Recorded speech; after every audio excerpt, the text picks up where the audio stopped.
Hello everyone, in this video I'll be translating and summarizing the latest Urdu broadcast by Samina Pasha to make it accessible for our English-speaking audience. Let's go through the key developments and insights in Samina Pasha's words. Finally, the moment has come. The moment for which Pakistan Tehreek-e-Insaf, or PTI, had been long announcing a movement that was supposed to begin but had been repeatedly delayed. Now, the moment to finally start that movement has arrived. What preparations are being made in this regard? What are the plans? We will share all of that with you. Along with this, we'll share some general news as well. For instance, 2 YouTube channels have received orders to be reopened. How this decision might serve as a precedent for other channels will also be discussed. A journalist has been abducted again. Who is it? We'll tell you. Also, a new exploit of the Sharif family will be shared with you, so there's quite a lot in this vlog. I request you to subscribe to the channel if you haven't already. Let's begin with what movement PTI is finally going to start. You know that Imran Khan has, for a long time, been saying that he will launch another protest movement. This time, the movement will be led by Imran Khan himself. That is, he says he will lead it from jail. Now, this is quite an ambiguous statement because many people understandably ask, how can a movement be led from jail? What we understand from this is that Imran Khan himself has made the plan and has conveyed it to other PTI members and leadership. Secondly, all decision-making authority, when to protest, how to protest, whether there will be negotiations and how, all these powers have been retained by Imran Khan himself. It's not like there is one central person who, if controlled, will automatically shut down the entire movement. No, this time Imran Khan has clearly stated that he will lead the movement himself. What does this mean? It means if the movement needs to be ended, if negotiations are to be held, if any changes need to be made during the protest, those decisions can only be made by talking directly to Imran Khan. That is a very clear message. Another key difference this time is that there's no single protest point, like Di Chowk or Faisalabad. Instead, it's going to be a nationwide movement launched simultaneously across Pakistan. Of course, the focus will primarily be on Punjab and Khyber Pakhtunkhwa, although PTI's movement is already quite active in Sindh, so there will be protests there too. The goal is to build nationwide momentum. The protests will go on for a few days and are expected to reach their peak on August 5th. Since the protests will take place across constituencies nationwide, the entire leadership will have to step up. It won't be like one person is leading while the others are relaxing in bed. Everyone, whether they are ticket holders, MNAs, MPAs or party office holders, will have to come out.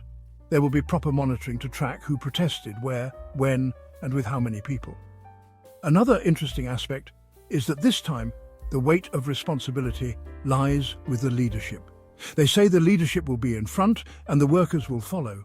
If any violence or arrests happen, tear gas, bullets or any state-level crackdown, the leadership will face it first, while the workers will be protected. These are the statements being made for now. The truth will be known only once the movement actually begins. Different statements are emerging, and last night, PTI's core committee held a lengthy meeting. Barrister Gohar, Salman Akram Raja, and other key figures participated. Imran Khan's family is already on board because messages have been flowing through his sisters, so the leadership has been receiving Imran Khan's plans through them, and the family is reportedly fully aware of the strategy and satisfied with it. This movement from Punjab will also be led by Aliya Hamza. Ibad Farooq will also be at the forefront. The opposition leader in the Punjab Assembly will also play a role. As I said earlier, there is no single protest point. Protests will occur at multiple locations, and various leaders will lead them accordingly in KP and other regions.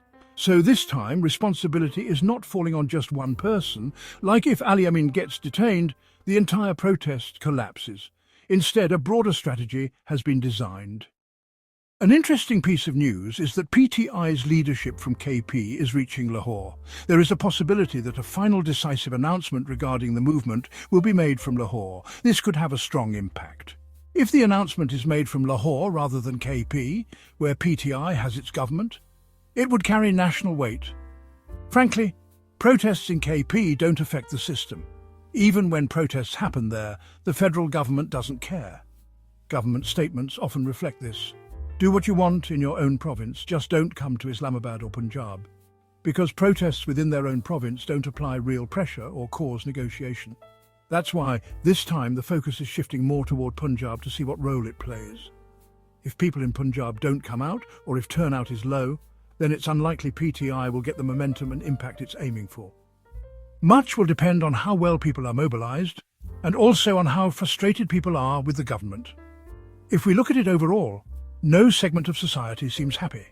Farmers are openly cursing the government, complaining about the havoc it has wreaked on them. Doctors are distressed, wondering who is running the province. Traders say people's buying power has collapsed and their businesses are ruined. So every segment of society seems disappointed. And the hatred toward the government isn't new. It's been there from the start because people believe these rulers came through a fake mandate by force. They have looted the national treasury for themselves while crushing the common people. That has created a double hatred, one for how they came into power and another for what they've done while in power. People aren't just indifferent, they appear genuinely angry. You can go to the streets and bazaars and hear people expressing their hatred for this system. But the real question remains, will this hatred remain bottled up inside each person?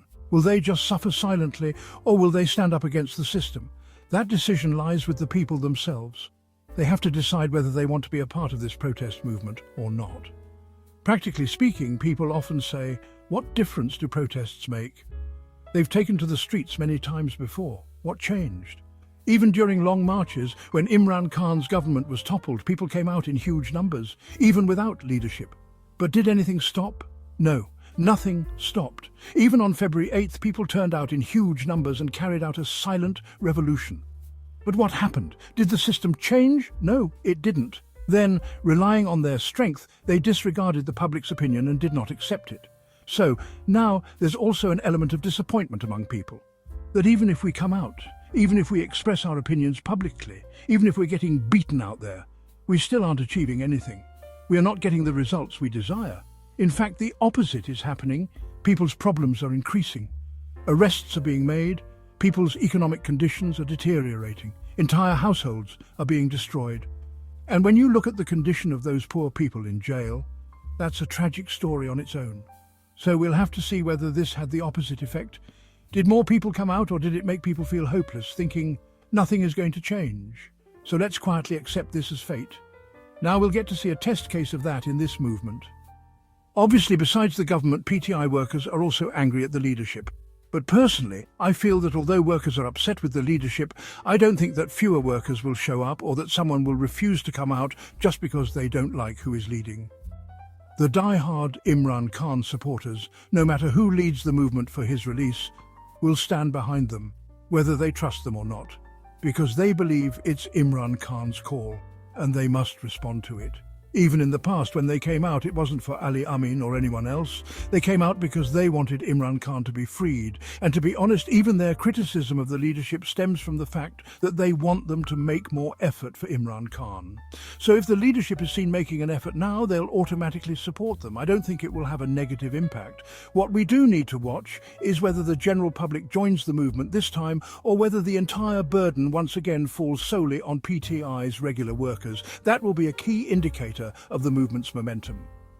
As far as mobilization goes, it's true that different PTI workers who are usually seen in protests are working hard. Whether it's Tayyaba Raja or Sarim Javed, or even in Karachi and Hyderabad, we've seen impressive rallies. In Balochistan too, there have been public meetings, people have been mobilized. In various cities over the past few days, you've seen conventions and meetings organized by Aliya Hamza across almost all of Punjab. So preparations are happening behind the scenes. Mobilization is happening, but the final result will obviously only be known once the movement unfolds. So right now, it's becoming an interesting moment. On one hand, we're hearing news of Imran Khan's children possibly returning. On the other hand, the announcement of the movement is also happening. It seems to me that the coming days will be tough for the government. They're already appearing under pressure and are saying they'll crack down harder than before. But it also feels like even those inflicting the oppression are getting tired. Like, how long can you run a government using force? Eventually, even they are reaching their limits. Now, we'll have to see what strategy the government adopts. But in the midst of all this, the media is also under restrictions. There's sad news today about journalist Irshadullah, who has been abducted in Peshawar. There's no information about why he was taken, no case has been presented, and honestly, no one knows who picked him up. But yes, Irshadullah was abducted in Peshawar. So again, the question arises. PTI is in power in KP, and yet this practice of abductions continues, even in their own government. Shouldn't that be questioned? This is a deeply condemnable act. There is absolutely no justification for abducting a journalist for any reason. Meanwhile, regarding YouTube channels, 27 channels were shut down based on a magistrate's order. This order was challenged in the Sessions Court by two well-known journalists, Asad Tour and Wula Jan. Their lawyers, Imran Mazari and Hadi, managed to get a stay on the order in their cases. The court accepted that they had not been heard or given a chance to present their stance, so the order was suspended for these two journalists. I'm surprised that only these two challenged the order. If all affected had gone together, they might have benefited collectively. But at least this sets a precedent, a big success in the fight for freedom of expression.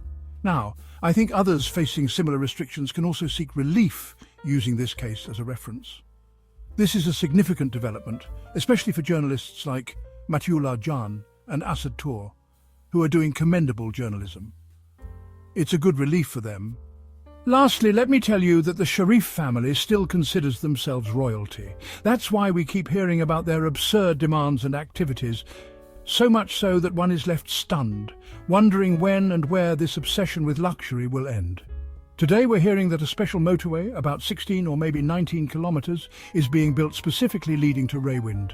And you all know who lives in Raywind, Queen Mariam Nawaz and King Nawaz Sharif. Their aim is to avoid the inconvenience of regular travel, so they're building a motorway using public tax money just for their personal ease. Just imagine, they've treated the whole country as their personal estate. Wherever they go, they slap their name or face on things. They build roads, dig canals, and pave paths just for themselves using public money, and they don't even feel any shame or remorse about using taxpayer funds for their private convenience. And if you say anything, they'll claim, "It's not just for us. The public will also use the motorway," but this exposes their mentality. I remember when a road was built to Banigala for Imran Khan. They still criticize him for that. But now, for the Sharif family, they want to build a 16 or 19-kilometer special motorway. So now it seems that the jokes about renaming the country Sharifistan or Mariamistan may soon become reality. What was once satire is starting to come true. That wraps up our translation of Samina Pasha's video. I hope this English version helped you understand her message better. Please like, share and subscribe to Awami Lens to help our community grow. Don't forget to leave a comment below and let me know what you thought of this effort.